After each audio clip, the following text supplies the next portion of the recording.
old book. Yes, probably cost me 50 cents, I think. My Life and Some Letters. Mrs Patrick Campbell.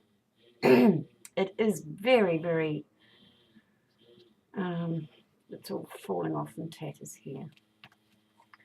It's got a beautiful front piece here. I've got to be very careful in handling it. I don't know how old it is, but see, yes, and there's her little doggy or something.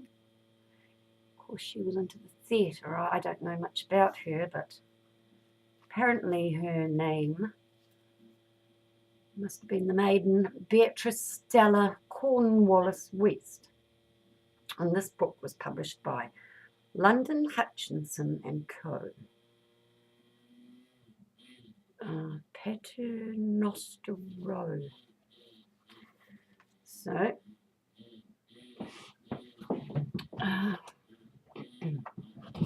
just pull my seat in, comfy. On with the glasses, darlings. Oh, they make me look so learned. So, I'll just read a bit from a letter that she had received. Well, the book is actually called My Life and Some Letters. About this time I received the following now amusing letter from my dear old friend Aunt Kate, which gives a most vivid impression of the prejudiced attitude towards the theatrical profession in those days. At the top, it's got 34 Avenue de Villiers, Paris. My dear Beatrice, since I received your first letter, I have felt almost unable to write.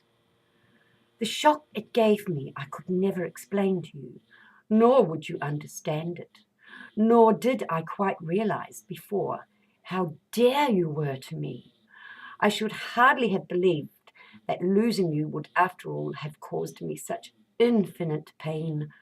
Poor unfortunate child, may God help you.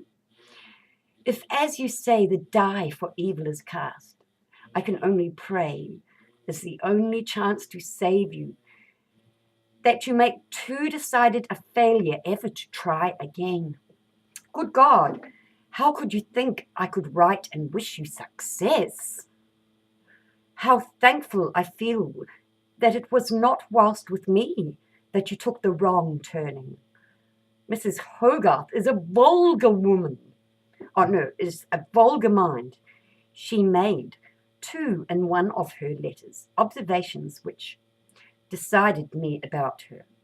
I forget, but to the effect that it mattered little about you if you got money. But your mother, I should have thought her the very last to allow you to enter on such a path. Ah, well, I do not think anyone ever loved my poor little child as I did. Although our meetings were difficult, I knew you were there. I felt I had one other tie to earth, and when you were the first-rate musician, which I have never doubted your becoming, I hoped you might have prayed with glory at concerts. And over here, what a joy to have heard you and your praise, for that would have been honest and reputable praise, whilst gaining which you could have held up your head in any society.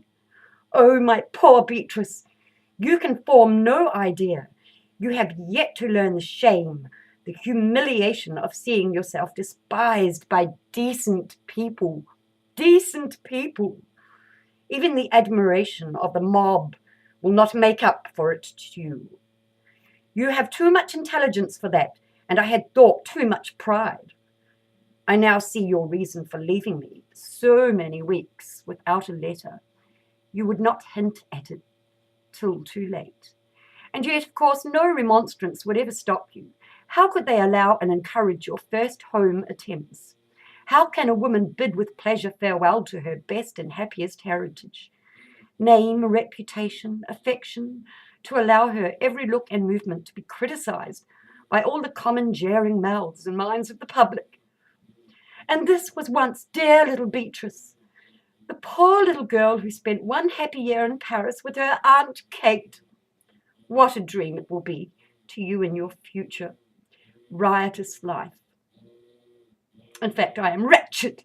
Such a sorrow and disappointment from what I thought was in store for my darling. However, let me have my own feelings alone. They are nothing in the matter, and the past is gone. Well, I won't read you the whole letter, but you get the idea. It doesn't actually get dated when that letter was written. Dear. There's another letter up the top that's dated 1889, so I'll have to look up on old Beatrice, and there's quite a few pictures in here of her on the stage. Well, Christine, I'm sure that you probably have heard of her. You might be able to fill me in. I just love finding these old books. I really do. It's like, you know, you can get all your information on the internet, but to actually have these beautiful things in your bookcase.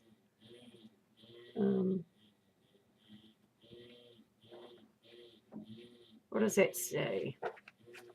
Oh, it's just gorgeous. So this will go into my wee bookcase. And there, it shall not gather dust. So here we go, all dressed up as Elvira. Now I've got to go and get on the sewing machine, open up the sleeves,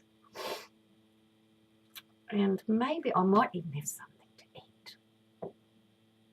I'm getting a bit hungry. See you, lovies.